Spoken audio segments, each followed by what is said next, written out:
Jadi tidak menjawab tentang authenticity, keaslian, gitu Pak. Kalau ingin menjawab keaslian, maka tidak melakukan uji keidentikan, justru masuk ke yang lebih dasar, yaitu menggunakan dating analysis, analisis penanggalan, kapan diprediksi itu Ya. tintanya apa, usia tintanya bagaimana, dan uji carbon 14 dating analysis untuk memprediksi usia kertas. Itu baru authenticity. Oke. Setelah authenticity itu dilakukan, baru dilakukan uji keidentikan. Makanya saya katakan bahwa pengumuman atas uji keidentikan yang dilakukan oleh Bareskrim atau Laboratorium Forensik Bareskrim itu tidak menjawab keaslian dari ijazah dari Pak Joko Widodo, begitu Pak Bang. Oke, artinya argumentasi yang Anda ungkapkan barusan, sederet argumentasi ini akan juga dibawa ke Polda Metro Jaya untuk menguatkan atau membantah bahwa ada tudingan pencemaran nama baik dalam kasus ini, begitu ya, Bung Risman? Iya, Bang. Oke. Jadi kan begini, sebenarnya kita cukup kecewa ya apa yang diumumkan oleh Dirtipidum Bareskrim Polri, bahwa kalau mereka mengaku bahwa yang dilakukan adalah SCI atau Scientific Crime Investigation, maka semua metode, prosedur itu dilakukan dalam ruang-ruang ketat yang namanya sains. Maka kalau kita sains, maka dia memerlukan metode. Disebutkan nama metodenya, nama prosedurnya, perlakuan terhadap objek uji bagaimana, terus outputnya apa, variabel keluarannya. Oke. Sepertinya ada kendala komunikasi saat kami berbincang dengan Bung Rismon. Tadi Bung Rismon sempat mengungkap bahwa sederet fakta dan argumentasi soal ijazah Jokowi yang bersifat saintifik ini harusnya bisa ditelaah lebih dalam oleh Bareskrim, tidak hanya melihat pada wujud fisik saja, tetapi juga pada hal-hal detail. Salah satunya yang dipermasalahkan oleh Bung Rismon tadi adalah soal font yang dikatakan pada saat itu font Times New Roman di era beberapa tahun kebelakang, terutama pada saat era Jokowi berkuliah dan lulus, itu belum diproduksi, begitu ya Bung Rismon ya?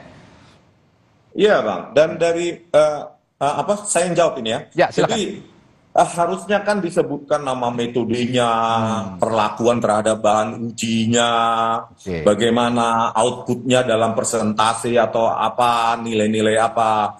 Ini kan kemarin yang dilakukan, yang diumumkan adalah sebuah tidak nilai, itu kualitatif. Ya. Artinya Anda mau bilang ini tidak transparan begitu ya, proses jadi forensik ini, outputnya digital bukan forensik. identik, tetapi misalnya variabelnya adalah presentasi keidentikan. Berapa persen keidentikan antara objek A dengan objek B, referensinya apa. Makanya saya bilang meskipun didapatkan itu, persentase keidentikan, itu tetap juga tidak menjawab authenticity atau keaslian dari lembar pengesahan skripsi Joko Widodo dan ijazah dari Bapak Jokowi gitu Pak. Oke. Bung Rismon, tadi saya menyimak pernyataan dari Polda Metro Jaya, dari Kabid Humas begitu, bahwa akan ada satu saksi yang diperiksa, satu saksi lagi berinisial RS. Kalau saya melihat sih arahnya ke Bung Roy Suryo gitu yang akan diperiksa. Nah, kira-kira ini akan juga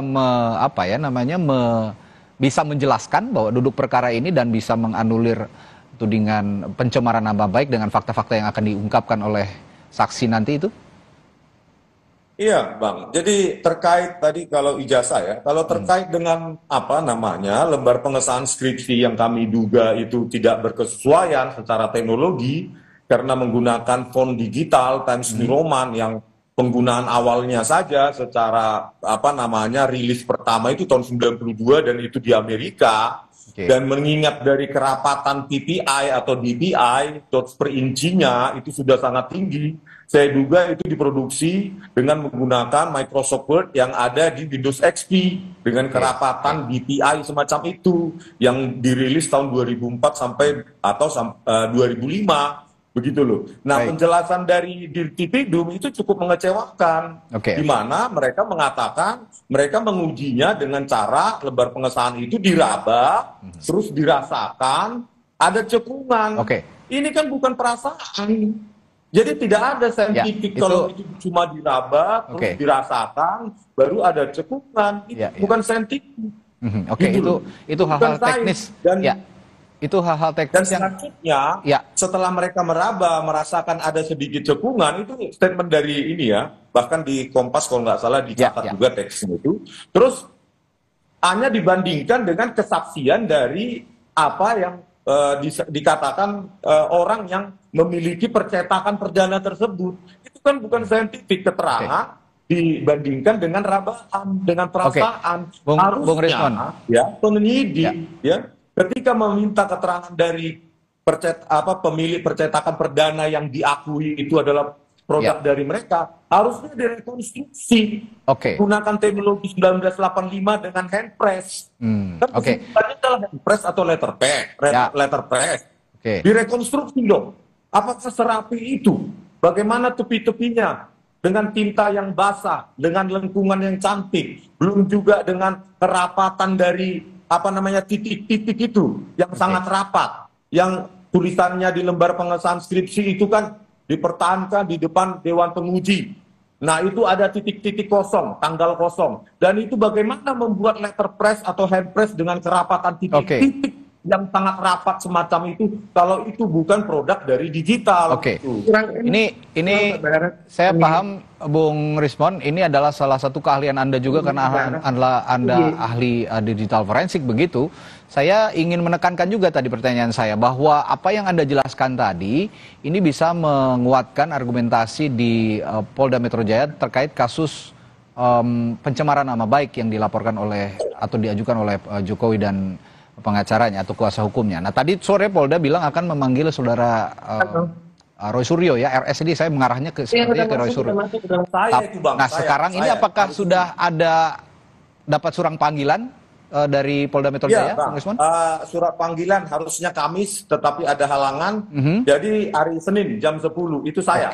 Untuk saya, bukan Bung Roy Suryo. Oh, untuk Anda ya, bukan Roy Suryo ya. Baik. Nah, ini tadi berarti persiapan-persiapan yang Anda katakan argumentasi tadi itu akan juga dibawa pada saat pemeriksaan nanti ya? Ya jelas kalau ditanyakan ya, kalau ditanyakan kalian saya ya, ya tentu saya akan jawab. Kan kita punya basis ilmiah, bukan sembarang. Ini tidak menyasar orang untuk dicemarkan nama baiknya. Ini tidak ada, ini murni adalah kegiatan-kegiatan ilmiah dari orang-orang yang peneliti yang ingin bertanya dan memenuhi pertanyaan itu, gitu loh. Kan begitu, Bang. Jadi memang ini adalah tugas dari pengkaji atau peneliti. Ini memenuhi rasa ingin tahu. Ada juga yang menarik, Polda juga kabarnya melibatkan Dewan Pers katanya untuk membuktikan apakah video yang dimaksud itu produk jurnalistik atau tidak. Tapi kalau dari Bung Rismon, video yang dimaksudkan itu apakah berisi pencemaran nama baik seperti yang ditudingkan atau bagaimana? Iya, jadi begini Bang ya, produk jurnalistik dengan ilmiah, kajian ilmiah itu saya nggak tahu perbedaannya. Tapi apa yang saya lakukan adalah, apa yang dikenal ada sebuah cabang digital forensik bernama fake document analysis itu. Ya, salah satu cabang dari digital forensik adalah fake document analysis. Jadi keluarannya itu adalah fake atau autentik. Jadi kalau dibilang keluarannya fake, itu kan bahasa Indonesianya palsu.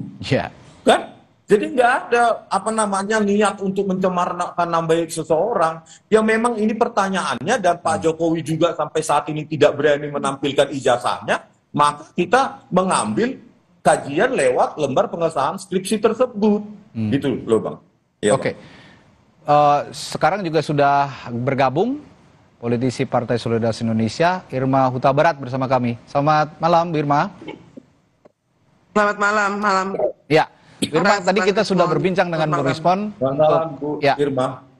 Tadi kita sudah berbincang dengan Bung Rismon soal bagaimana pembuktian yang dilakukan oleh digital forensik atau penyidikan yang dilakukan oleh Barreskrim Polri yang menyatakan bahwa ijazah Pak Jokowi ini asli, itu tidak sepenuhnya memaparkan secara rinci detail-detail apa saja teknik yang dilakukan oleh Barreskrim Polri untuk membuktikan bahwa itu asli atau tidak. Nah, sejauh ini Bu Irma, dari pandangan Anda, apakah sudah objektif yang dihasilkan oleh Barreskrim ini penyelidikannya? Iya, saya pikir kita kan memang harus mempertanyakan juga sebetulnya yang dipakai metodologinya apa. Kalau saya pikir Kabar Eskrim sudah menjalankan tugasnya sebaik-baiknya ya dari sisi forensik. Cuman memang dalam hal ini saya lihat Bang Rismon juga sudah membuat banyak sekali tayangan-tayangan yang tidak sama metodenya. Nah, pertanyaannya ini, apakah metodologi itu bisa disepakati, begitu kan? Oke. Kalau saya bilang sih memang harus ada transparansi ya dalam hal ini ya, supaya semua pihak itu tidak lagi merasa ada rekayasa atau metode yang tidak jelas, karena kebenaran juga harus diuji. Dan saya pikir dalam hal ini Barreskrim sudah memberikan pernyataan ya, bahwa mereka menguji dengan cara, satu, membandingkan dengan 3 ijazah lainnya, 2, mengecek kepada penerimaan sudah diterima. Nah, hal-hal tersebut